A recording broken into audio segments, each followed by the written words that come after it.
Je te remercie pour la vie de chaque frère. Je te remercie pour la vie de chaque soeur. Je te remercie pour la vie de chaque enfant. Je te remercie pour la vie de chaque adulte. Reçois la gloire ce matin. Sois loué, sois magnifié. Sois exalté.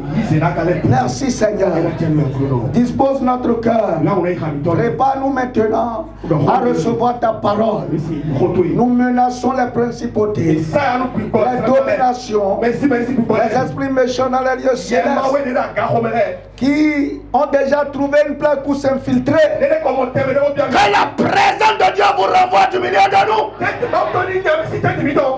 Que seul le règne de Dieu soit établi. Que seul Jésus soit Seigneur. Que seul le Saint-Esprit prenne le contrôle. L'interprète et moi, nous sommes en tes mains. Seigneur, dirige-nous, Seigneur. Seigneur, conduis-nous. Nous ne voulons pas parler de nous-mêmes. Mais la Bible déclare, lorsque le Saint-Esprit est descendu sur les apôtres, ils ont été capables de parler de nouvelles langues. Seigneur, que ton Esprit Saint nous amène à une dimension d'une capacité extraordinaire. Capacité de délivrer ta parole avec l'onction et autorité. Seigneur, nous nous recommandons à ta grâce. Que les cœurs chargés, que les vies blessées soient rétablis ce matin. Merci parce que tu le fais. Au nom puissant de Jésus-Christ, nous avons prié. Amen. Amen. Asseyons-nous. Bien-aimés, que la paix et la grâce de notre Seigneur Jésus-Christ soit avec nous tous. Ce dimanche, je suis particulièrement content parce que dimanche dernier, des vents se sont soulevés. Et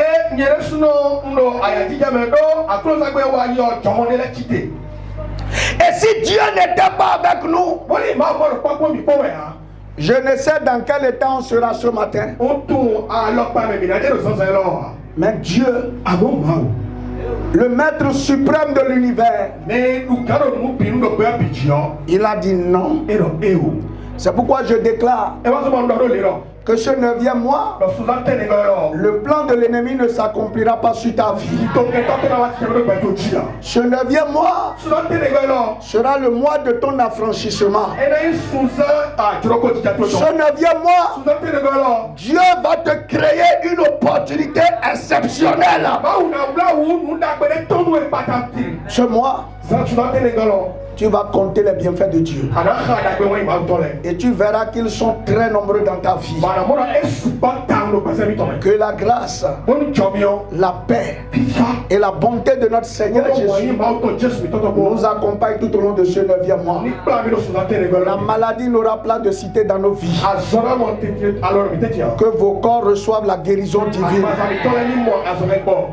Vous qui aviez des projets, que Dieu mette son cachet sur vos projets.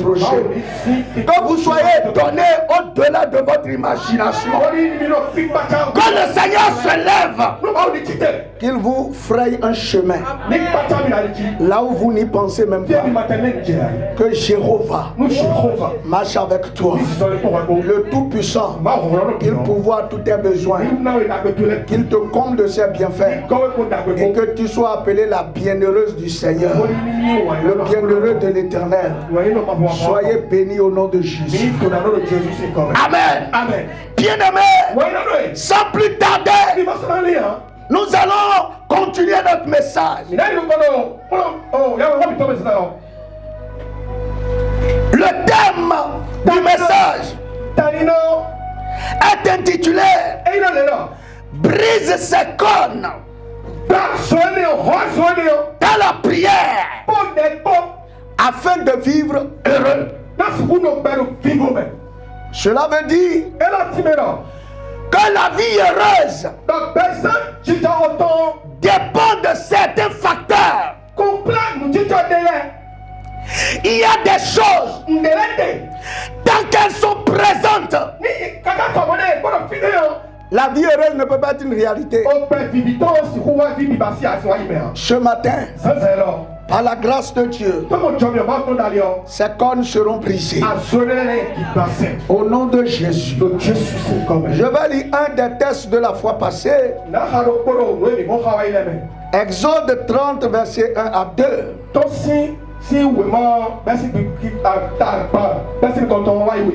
Tu feras un autel pour brûler des parfums. Tu le feras de bois d'acacia. Sa longueur sera d'une coudée et sa largeur d'une coudée. Il sera carré. Il sera carré. C'est-à-dire, les dimensions seront mêmes. Et sa hauteur sera de 2 coudées. Tu feras des cordes qui sortiront de l'autel. C'est de ça qu'il s'agit. Les cordes de l'autel qui blessent les gens. Bien-aimé,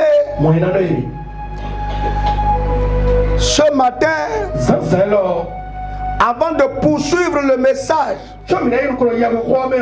je voudrais que vous compreniez des choses.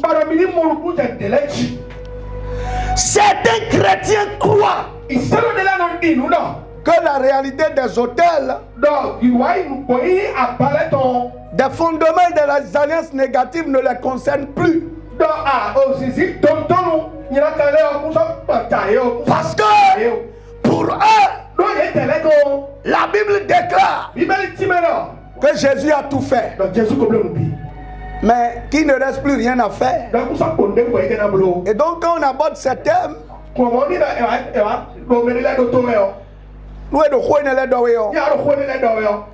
ils se disent mais jusqu'à quand on va finir avec ces choses?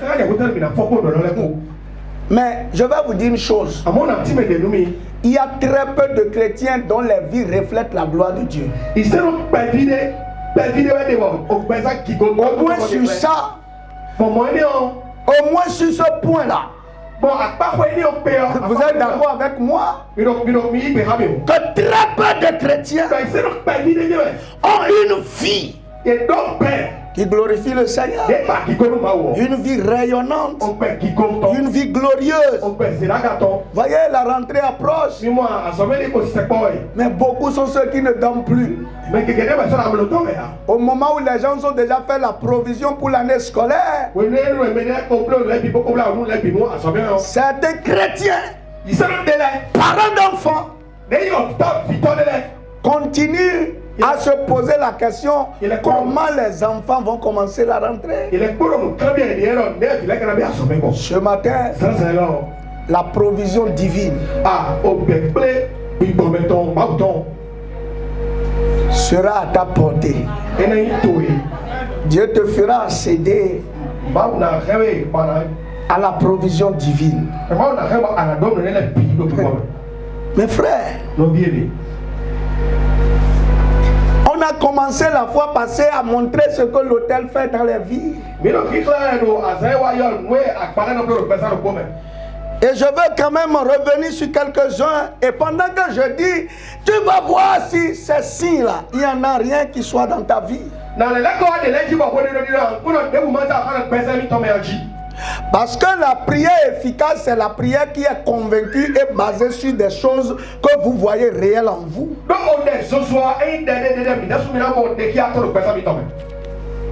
L'autel, c'est le pilier des ténèbres dans votre fondation qui soutient l'édifice de vos problèmes.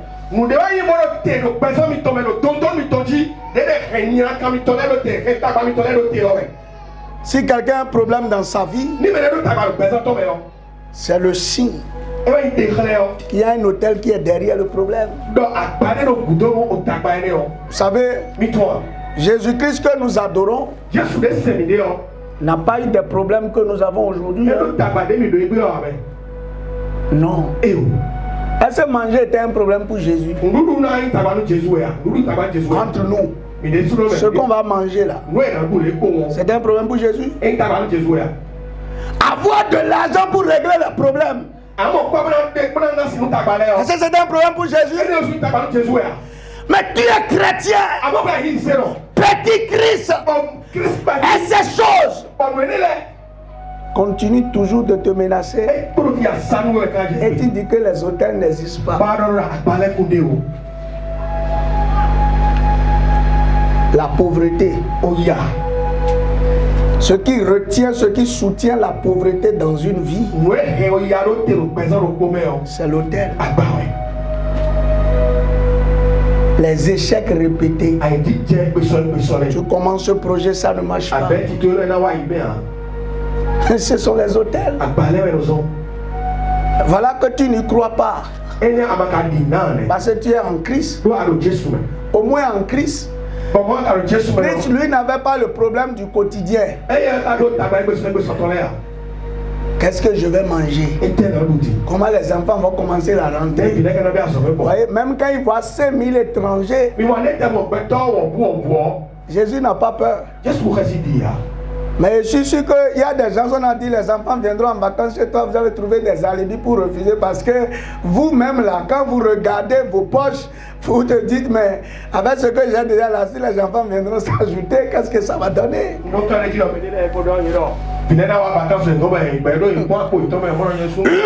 c'est la rivière des difficultés qui arrose l'âme des troubles de votre famille.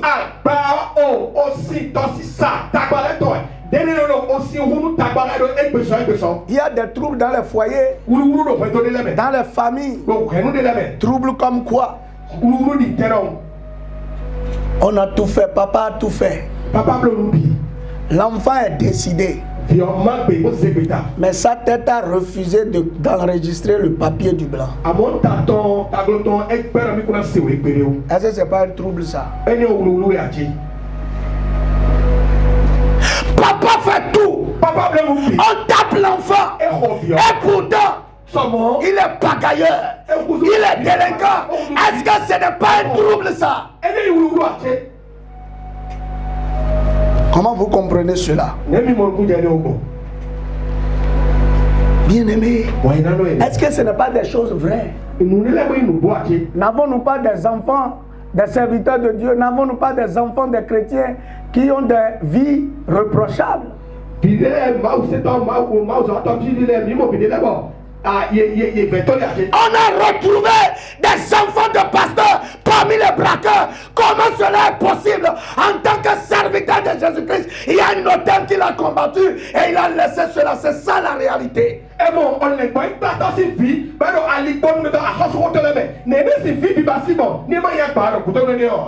Papa a réussi sa vie. Maman a réussi sa vie. Mais les enfants n'ont rien fait.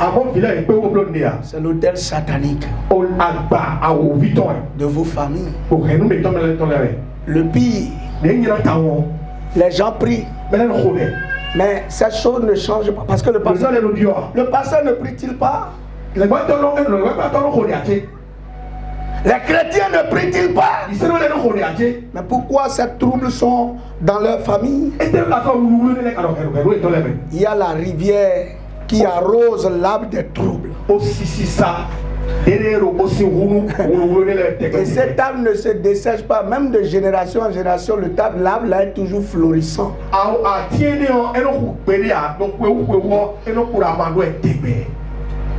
L'autel, c'est l'autel satanique.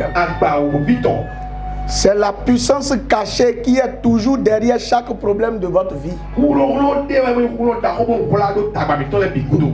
Bien aimé, un DG a voulu recruter quelqu'un un jour. C'est lui-même qui a demandé au monsieur de venir. Mais quand le monsieur a ouvert le bureau, l'hôtel qui était derrière lui et qui ne veut pas qu'il ait de l'emploi a présenté un lion. Et le DG dit, sortez ce lion de mon bureau. Et le monsieur dit, mais c'est moi. Il dit, au secours, au secours. Comment il peut avoir cet emploi? Des gens ont déjà fait des promesses. Mais à l'heure de la réalisation, ils ont commencé à te dire demain. Après demain, c'est ce qu'un hôtel fait. Pourtant tu dis que ce n'est pas réel. Donc tout ce que tu espères, ça s'est concrétisé. L'hôtel satanique, les bâtons, c'est le pouvoir qui se spécialise pour vous attaquer le jour de votre miracle. Lui, il attend le jour de ton miracle. Et en ce jour, il apparaît. Mais vous allez me dire, mais comment? Il y a un homme qui a prévu faire du bien à sa femme. Et le jour là, quand il est rentré, c'est le jour là, madame est rentrée dans une crise de colère pas possible. La colère l'a poussé à casser le portable du mari. Et du coup, le bien qu'il avait prévu faire, il l'a encore remis dans sa poche. C'est ce que l'hôtel fait. Si tu crois que non, bon non, mais moi je suis chrétien, je suis né de nouveau, les hôtels n'ont plus de pouvoir sur moi. Je suis pasteur. Et j'ai reçu beaucoup d'hommes qui m'ont dit, malheureusement, les jours où je suis de gaieté de cœur, je veux surprendre positivement ma femme, c'est ce jour-là qu'elle m'énerve. Qu'est-ce qui est derrière ça? Mais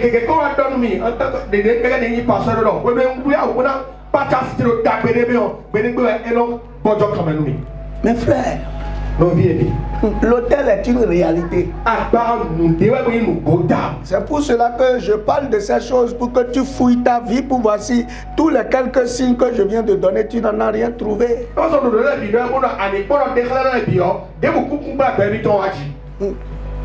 Bien aimé, les gens prient beaucoup, ils jeûnent, sauf que très peu de choses changent. Pourquoi? La prière, pour être efficace, doit toucher les choses qui sont la cause des problèmes de ta vie.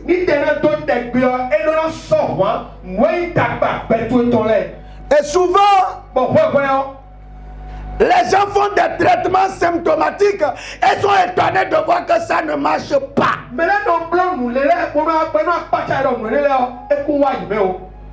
Voyez, quand quelqu'un a la fièvre, la première chose qu'on fait, on trouve un para ou bien bon, un antifiévreux. Mais si l'analyse n'est pas faite pour attaquer le mal à la source, est-ce que le problème va se régler définitivement? C'est ça le problème que les gens ont. Ce n'est pas qu'ils ne prient pas, mais la prière ne touche pas la cible qui est la cause, la source véritable du problème qu'ils ont.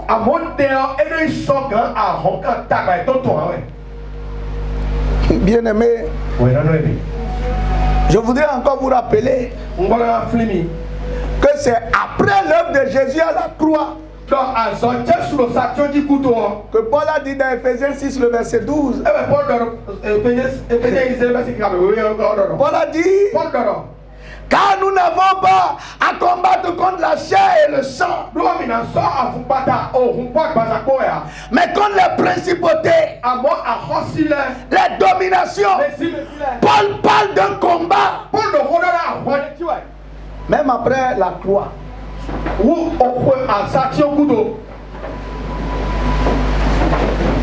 En réalité, les hôtels sont là dans les vies.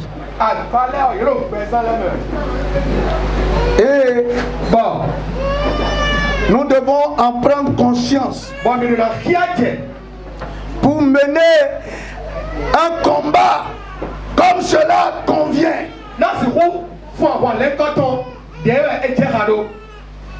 Et que l'œuvre de la croix soit efficace dans nos vies.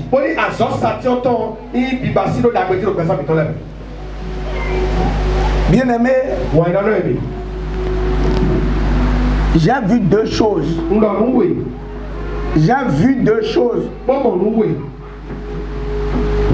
qui ont touché vraiment mon âme. Pendant que je méditais, ces deux réalités sont apparues devant moi.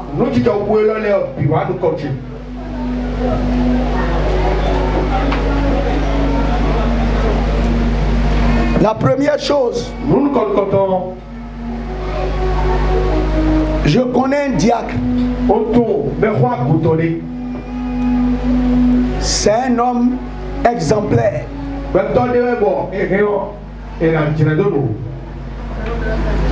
Une vie correcte. Un homme de prière. Il fait partie des gens qui ont construit ma foi en Jésus. Mais cet homme, il est mort de façon pitoyable. C'est vrai, il ira au ciel. Mais sa vie n'a été que douleur. Qu'est-ce qu'il a tué? Qu'est-ce qu'il a tué? L'ulcère. Et le jour où j'étais allé à son enterrement, dans son village, les gens ont dit, c'est la sorcellerie qui l'a tué. Un diacre engagé, un homme très pieux. Sincèrement, on n'a rien à lui reprocher. Rien. Sincèrement, jusqu'à aujourd'hui, je ne vois pas même un défaut, comme on dit. Je suis resté avec lui au moins 5 ans, mais je n'ai pas un défaut que je peux dire cet homme-là. Il a ce défaut-là.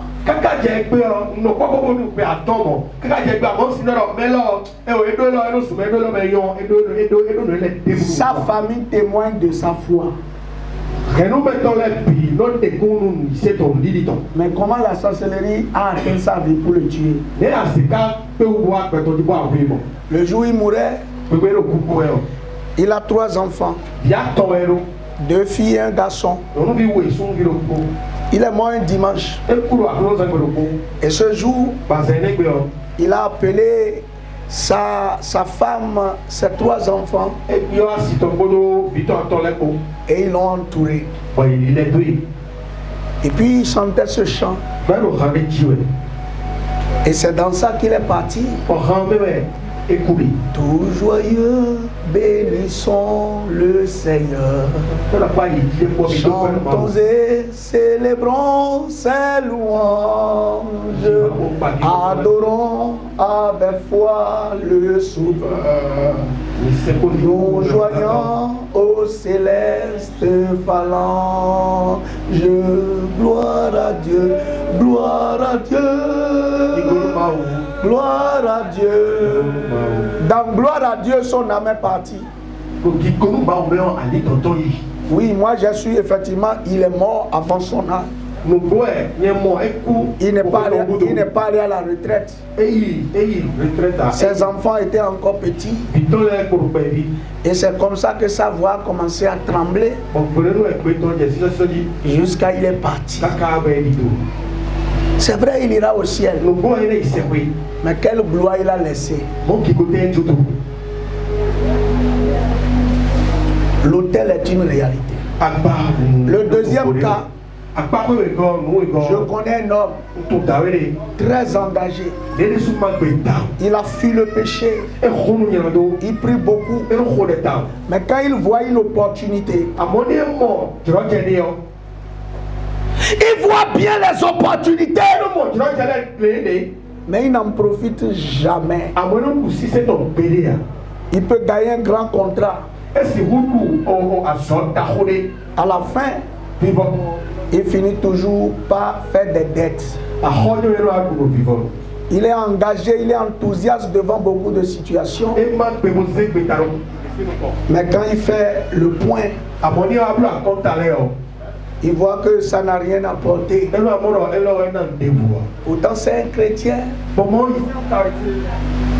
Comment se fait-il que quelqu'un qui a donné sa vie au temps à Christ, quelqu'un qui s'est abandonné totalement au Seigneur, comment se fait-il qu'il ne peut pas jouir des bienfaits alors que la Bible dit, si vous obéissez, si vous êtes fidèles, vous mangerez les meilleures productions du pays.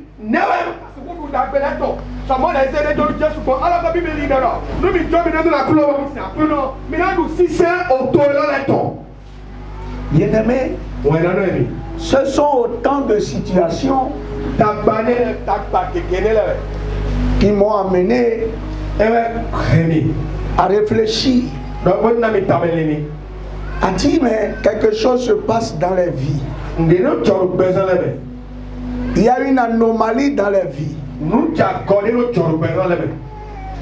qu'on ne peut pas ignorer.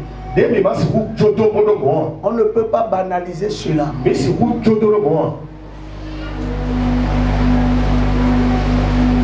Aujourd'hui, c'est important de savoir comment les autels influencent encore les vies des chrétiens. En méditant, j'ai vu quand même quelques faits, quelques réalités qui font que les gens sont dans la foi, mais qui sont sous le contrôle des autels.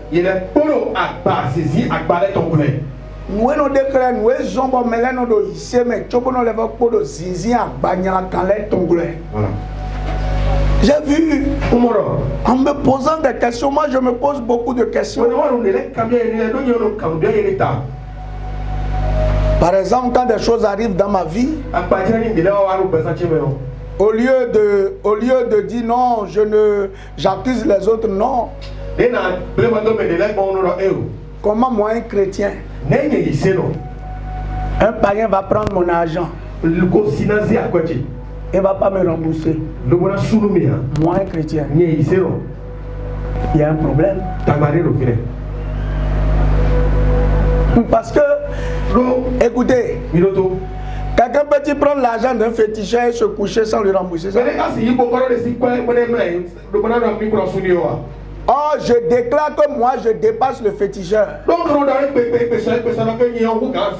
c'est pas ce qu'on dit. Mais il a pris mon argent et il a eu le courage et il a fui avec. Il y a un problème. J'ai appris qu'il y a un pasteur et un fidèle a cherché sa femme.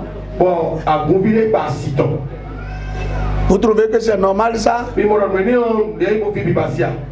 Un fidèle a le courage de sourire à la femme de son pasteur jusqu'à ce que la femme aussi a souri. Et ils ont commis cette bêtise de la maison du pasteur. Mes frères, cessons de rêver. La réalité des hôtels est là. C'est dans les vies. Et ce matin, si je vous appelle tous pour vous dire de me parler de votre vie, chacun va me raconter des problèmes et des problèmes.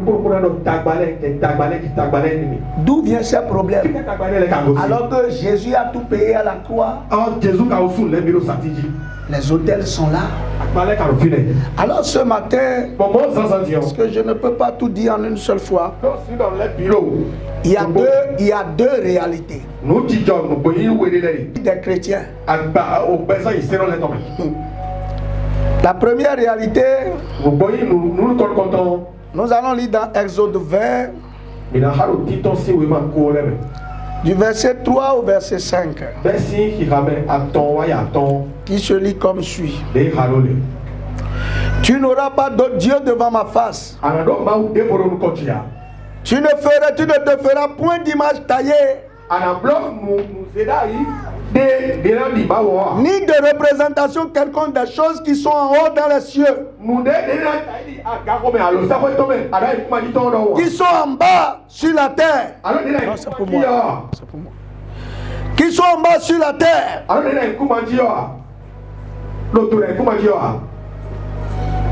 et qui sont dans les cieux, dans les eaux plus bas que la terre. Tu ne te prosterneras point devant elles, et tu ne les serviras point. Car moi, l'Éternel, ton Dieu, je suis un Dieu jaloux, qui punit l'iniquité des pères sur les enfants, jusqu'à la 3e et la 4e génération de ceux qui me haïssent.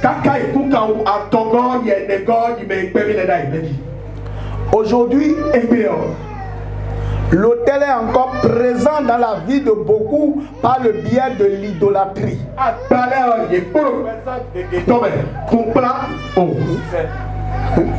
Beaucoup de chrétiens vivent encore dans l'idolâtrie sans le savoir.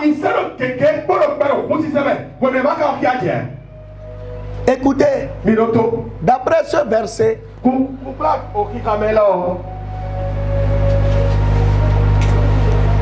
l'idolâtrie des pères compromet l'avenir des enfants.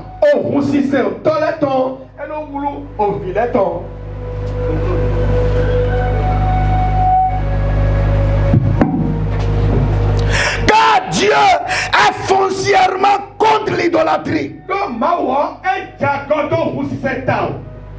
Mais vous qui vous dites chrétien, comment avez-vous traité cet aspect dans votre vie?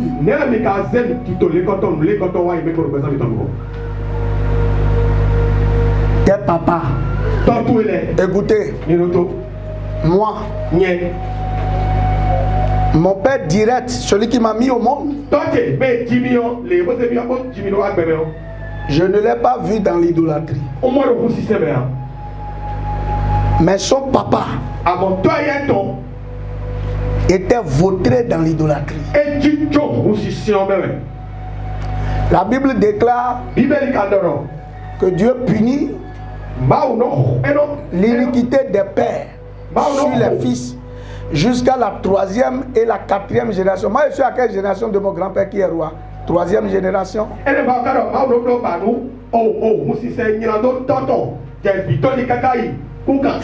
je ne traite pas bien cet aspect d'idolâtrie de mon grand-père, il y a la flagellation qui est là, mon frère.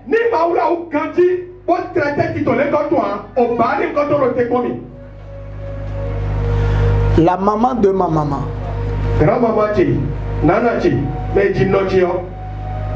est une grande adepte de fétiche. C'est que quand elle est en dignité dans le rang des fétiches, et quand elle doit venir danser, vraiment c'est extraordinaire. C'est les grands jours seulement elle sort. C'est celle qui a mis au monde ma maman.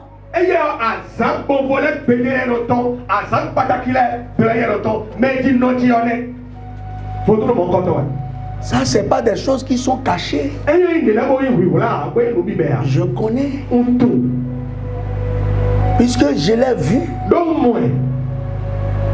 Mais quand je suis devenu chrétien, comment j'ai traité cela? Aussi longtemps que je ne vais pas me lever et me battre contre cette idolâtrie, sachez que j'en ferai les frères. Sachez-le.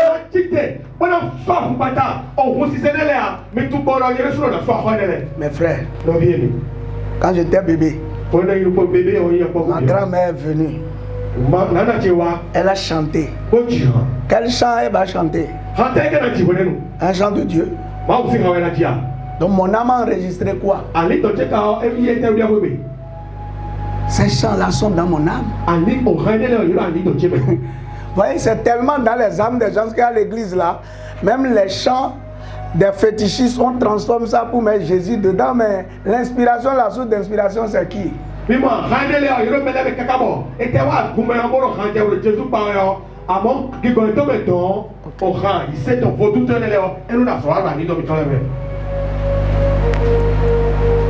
Bien-aimés, beaucoup de chrétiens sont dans l'idolâtrie. On croupit dedans. Parce que notre âme est encore liée à des idoles. Des maisons. Moi, je vous ai donné un exemple très simple. Je ne vais pas aller loin. Aujourd'hui, si je veux servir le Seigneur, et si je ne me lève pas vraiment pour prier pour mon âme dans ce domaine, je vais m'efforcer, mais les choses seront difficiles. Parce que les autels devant lesquels mes grands-parents se sont prosternés, leurs cornes sont là et sont en train de vouloir me blesser parce que moi j'apparais comme une génération spontanée. Je ne suis pas dans la gamme, donc je suis une cible. On me voit parmi les multitudes des petits enfants, je suis bien vu comme quelqu'un qui est un rebelle de la famille dont je suis issu et c'est normal que je sois combattu.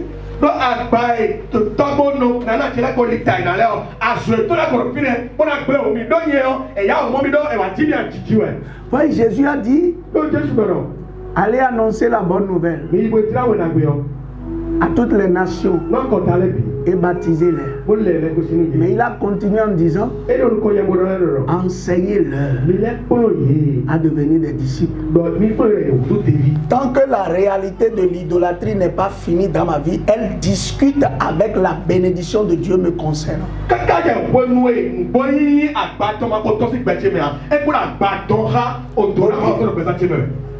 Je dis toujours des choses. Quand mon grand-père se fâche, il vit dans l'isolement. Il s'enferme. Il peut faire 3 jours. Il peut faire 4 jours. Jusqu'à ce que la colère lui passe. Quand mon père se fâche, il est dans son coin. Moi-même le fils, quand je me fâche, j'ai envie de rester dans mon coin jusqu'au jour où mes yeux se sont ouverts sur ces réalités. Être chrétien ne change pas grand chose si tu ne comprends pas ces réalités. Bon, cette position que mon grand-père a là, elle a adoptée à partir de quel moment?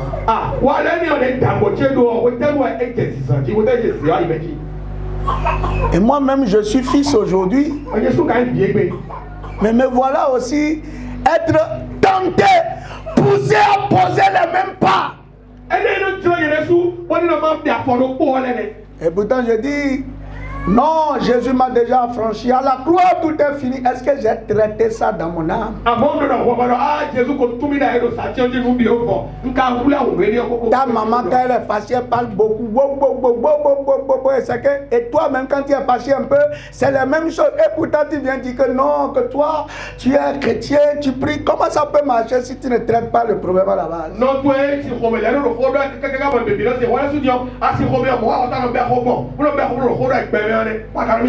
Regarde dans ta vie si tu n'es pas la photocopie des parents quelque part.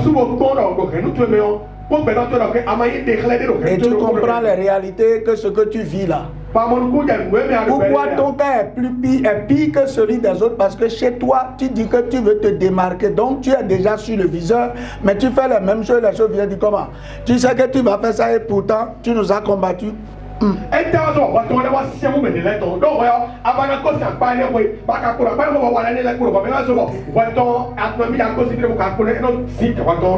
es chrétien. Mais quand tu vois la croix, devant la croix, tu fais comme ça. On appelle ça comment? C'est pas une image taillée. Tu te prosternes devant la croix. Tu fais signe de croix. Tu allais te prosterner devant ces choses. Et pourtant tu dis que tu n'es pas dans l'idolâtrie. Hein? Non, toi tu es chrétien. La croix là, c'est Jésus qui t'a dit de te prosterner devant la croix.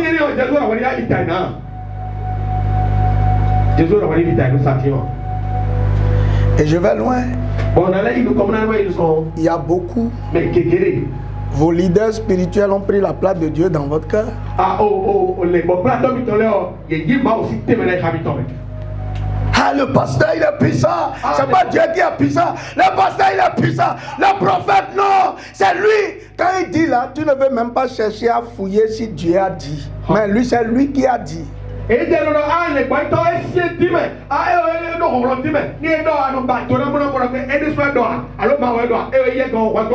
vois des gens se mettre l'image de leur leader dans leur chambre, dans leur voiture, partout. Bon, parce qu'il dit, l'image là me protège. Et tu dis que tu n'es pas dans l'idolâtrie.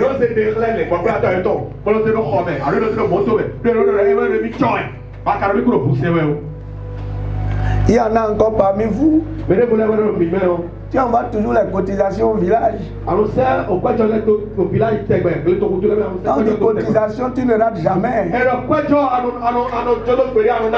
Et les gens, ils utilisent la cotisation. Ils vont payer des moutons. On verse sur les hôtels. Et tu viens maintenant, tu dis, au nom de Jésus, je détruis les hôtels. Les hôtels disent, ah bon?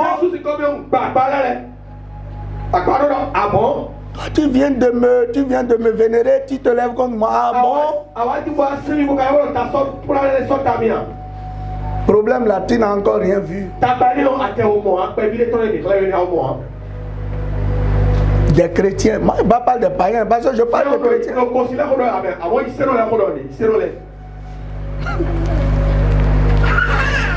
Voyez, dans notre famille, quand quelqu'un meurt, on fait cotisation.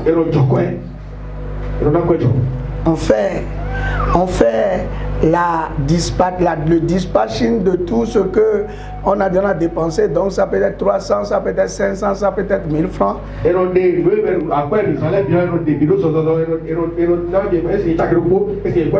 je ne comprenais pas ces choses. Mais quand on parlait toujours, parce que mon papa assistait à ces réunions avant. Arrivé là-bas, il dit toujours, non, mes enfants là, ils sont encore petits, ils ne peuvent pas. Et un jour, je lui ai demandé, mais j'ai commencé à travailler, hein, mais pourtant, il dit toujours, non, non, non, mes enfants là, ils sont petits.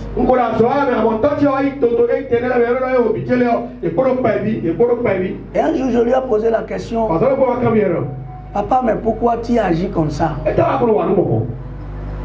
Parce que pendant ce temps, ma grande soeur était déjà en exercice, donc elle pouvait payer. Mais mon papa refusait toujours pour dire Et j'ai dit, mais pourquoi tu ne veux pas?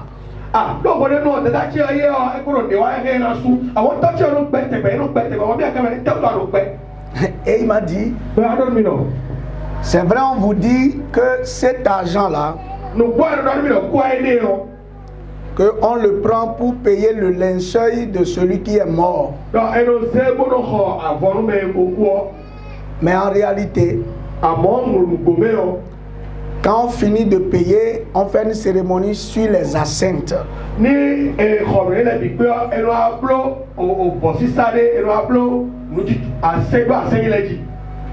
Et je sais que ces choses-là attirent le malheur dans les vies. Et toi tu es naïf, tu donnes toujours cotisation. Ça va dire quelqu'un est mort. Frère, l'idolâtrie chrétienne aujourd'hui active les autels dans la vie des chrétiens. Est-ce que tu sais que chaque matin, dans ta famille, il y a quelqu'un qui appelle le nom de tous les enfants de la famille devant les autels pour demander que les autels les protègent? Comment tu gères ta vie quotidienne dans ce côté-là?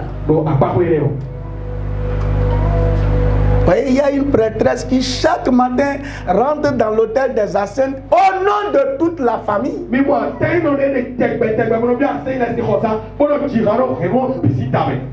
Par exemple, chez nous, il va dire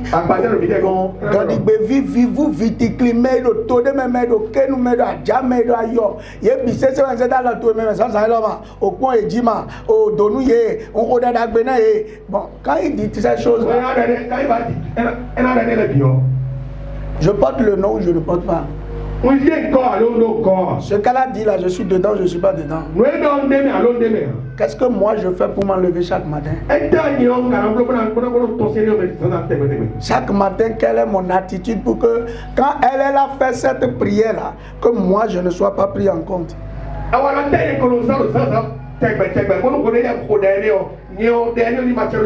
Je vais encore loin. De comment les chrétiens participent à l'idolâtrie croyant qu'ils ne font rien. Ok. Quand tu veux, tu as une activité. Le matin là, quand tu veux que l'activité prospère, qu'est-ce que tu fais? Tu invoques ton Dieu. Seigneur, bénis la journée. Amène les clients. Fais que je vende aujourd'hui. Fais que je trouve la bénédiction. Est-ce que c'est pas ce que tu fais? Ok. Le maïs que tu as allé acheter au marché là, c'est toi qui as labouré. Tu as prié pour ça. Celui qui a labouré là, lui il a mis un gris-gris dans le champ. Et quand ça a donné là, c'est son gris-gris dit merci. De l'argent qu'il prend chez toi, il est allé pour faire le sacrifice. Est-ce que tu participes à l'adoration ou pas? Les enfants vont à l'école. Ils n'ont même pas le temps de prier sur les repas qu'ils mangent. En dessous de la sauce de riz là. La tête de serpent qui est en bas là. Il fait que c'est trop doux dans ta bouche là. Et quelquefois ton âme réclame ce repas. Tu n'as pas encore pris ça. Et tu manges bien. Et quelquefois tellement tu as faim, tu n'as même pas le temps de prier. Mais tu as bien mangé. Après tu dis que bon non, que toi tu es chrétien, tu n'es pas dans les hôtels. La communion que tu viens de prendre avec le serpent là, c'est moi qui ai pris ça. Toi tu as vu le fond de la sauce. Tu as vu ça?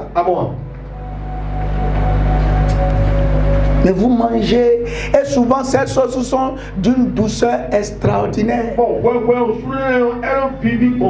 Ça captive votre âme. Franchement, l'idolâtrie est présente dans beaucoup de vies.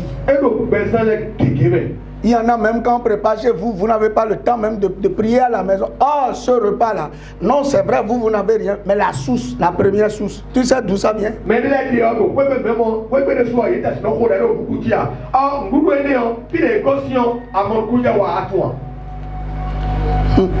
Bien aimé, je voudrais vous dire, l'idolâtrie aujourd'hui, c'est un système conçu par Satan. Pour contrôler la terre, les familles, les sociétés. Ok. L'hôpital où tu vas te soigner là. Tu sais sur quoi repose l'hôpital? Il y a une chrétienne qui travaillait dans un hôpital de la place, je ne vais pas appeler le nom. Et le vendredi soir, le directeur de l'hôpital organise des réunions.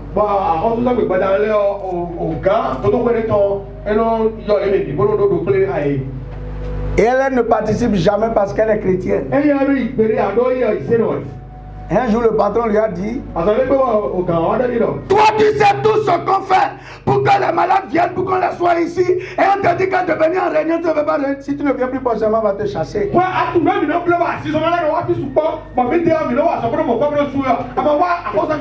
Donc quelquefois même les hôtels t'attirent à aller dans des directions. Toi, puis on dit que c'est là-bas, on fait bien. Ou bien Es-tu né dans la bouche, dans la main des autels?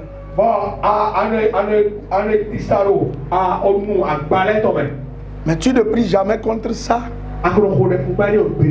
Ça fait que bon, et tu es là et tu subis. Voyez, je pourrais encore parler de beaucoup d'aspects d'idolâtrie dans nos vies. Mais le temps est parti. Je vais vous montrer un deuxième aspect par lequel l'autel travaille. Dans 5 minutes, je suis parti. On va revenir prochainement sur le reste. Juge le chapitre 7. En fait, si vous ne comprenez pas comment ça se passe, vous ne pouvez pas avoir conscience pour prier.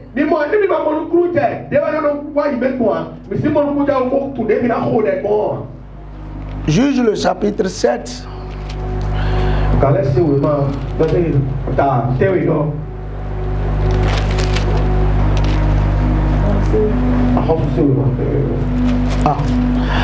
À partir du premier verset jusqu'au verset 7 qui se lit comme suit. Jérubal qui est Gédéon.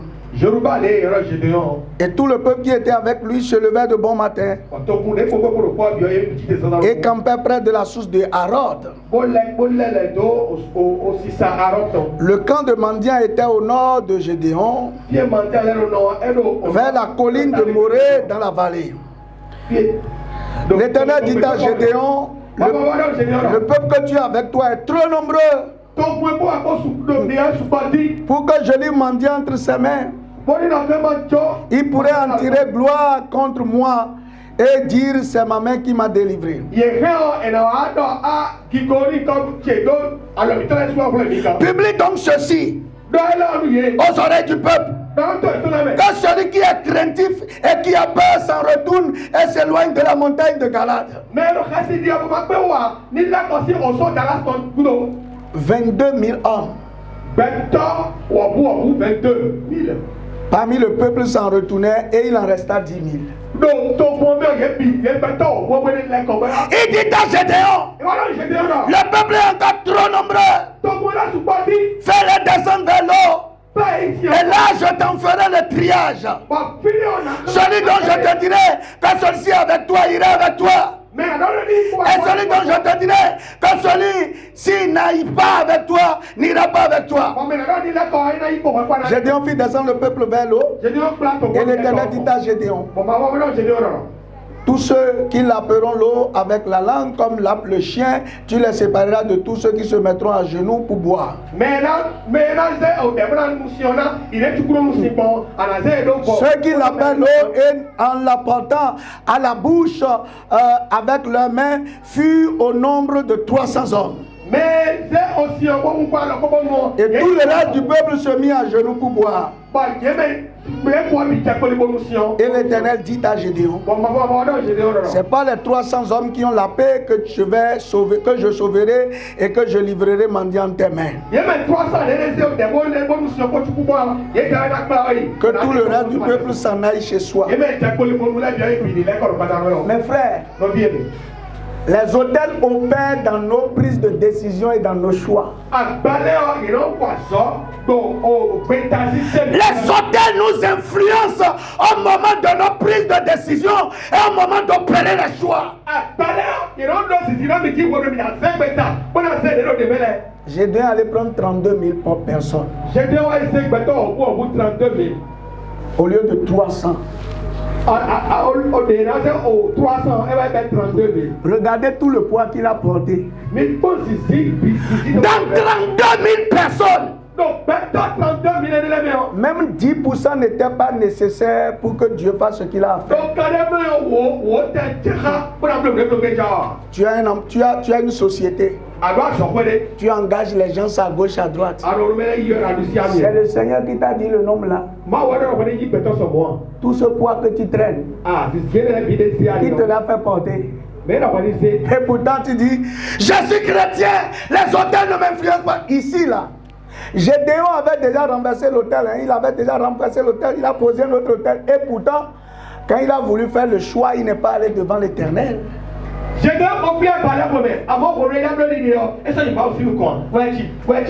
Gédéon a réfléchi. Gédéon fait un raisonnement de bon sens. Il a regardé mendiant et il a choisi 32 000 personnes au lieu de 300. Alors dans ces 32 000 là, il y avait 22 000 peureux. Donc quand la guerre va commencer, les 22 000 là seront les premiers à fuir pour le laisser. Et pourtant, quand il disait, il disait, ceux avec qui tu travailles là, tu as demandé au Seigneur.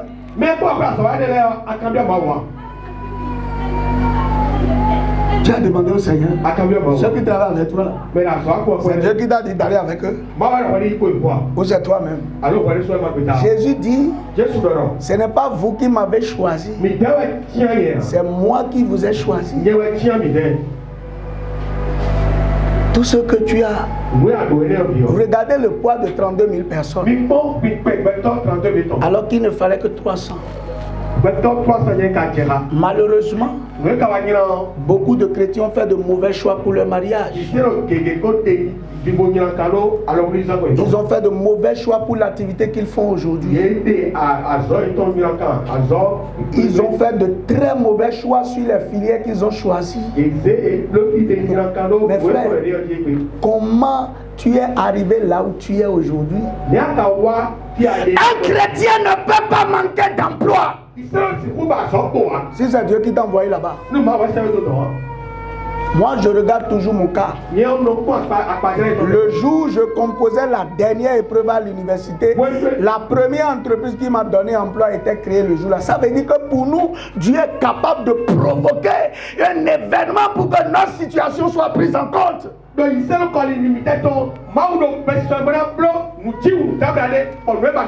Nos choix et nos décisions sont prises comment? Les engagements que tu as pris, oh je vais te soutenir, qui t'a dit de prendre ça? Il a parlé, tu as peur? Non, tu as eu pitié. Tu as pris la décision sous le coup de tes émotions. Aujourd'hui, tu as des problèmes financiers.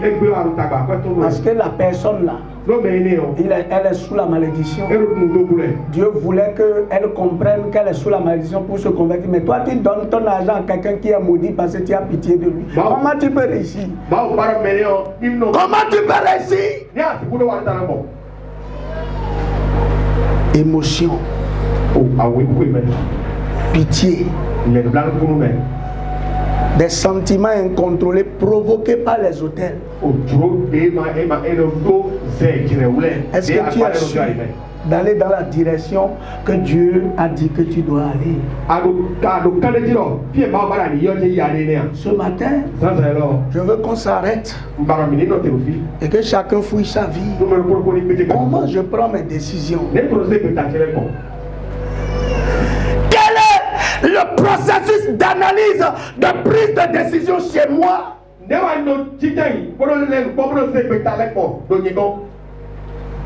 Vous savez, quand j'ai eu le bac, je ne connaissais rien à l'université, mais j'ai pris le temps. J'ai vraiment prié le Seigneur. J'ai dit, Seigneur, toi tu sais ce que je vais faire pour ne jamais chômer. Guide-moi dans mes choix. J'ai jeûné, j'ai prié, et quand je suis venu sur le campus, jusqu'à ce que je ne quitte la maison, mes parents ne savaient pas ce que j'allais venir faire ici. Je suis venu sur le campus, et quand je demande quelqu'un, mais comment, qu'est-ce que tu veux faire? Je veux faire Sciences Éco. Je demande à un autre, comment tu vas faire? Je vais faire Sciences Éco. Alors j'ai dit, comme si ensemble on faisait les études, si on se met encore ensemble ici, ça va nous aider. Et c'est comme ça que j'ai été m'inscrire en Sciences Éco.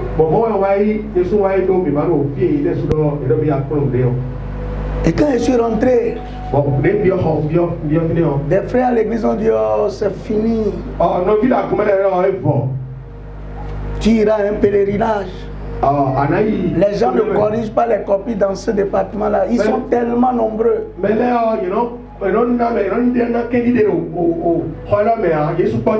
Et quand je suis resté tranquille, j'ai analysé comment j'en suis arrivé là. J'ai dit, j'ai prié. Et devant le choix, ce qui m'a motivé, c'est parce que je veux quand même réussir, que j'ai vu ceux avec qui je peux faire étude, donc Dieu est avec moi. Un frère, je n'ai jamais doublé quand je suis allé à l'université. J'ai eu le secours et j'ai eu la bourse après.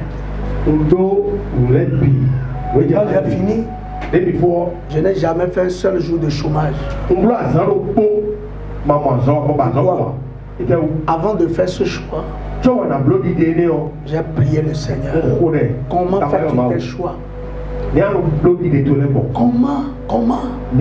Tu laisses les autres te décider à ta place ou toi-même tu as prié et le Seigneur t'a orienté. Bien-aimé, les hôtels sont là et influencent beaucoup dans les décisions. Aujourd'hui, des gens qui doivent être ingénieurs se sont trompés de chemin. Que Dieu nous aide et qu'il nous restaure pour la gloire de son nom. Au nom de Jésus. Amen. Amen.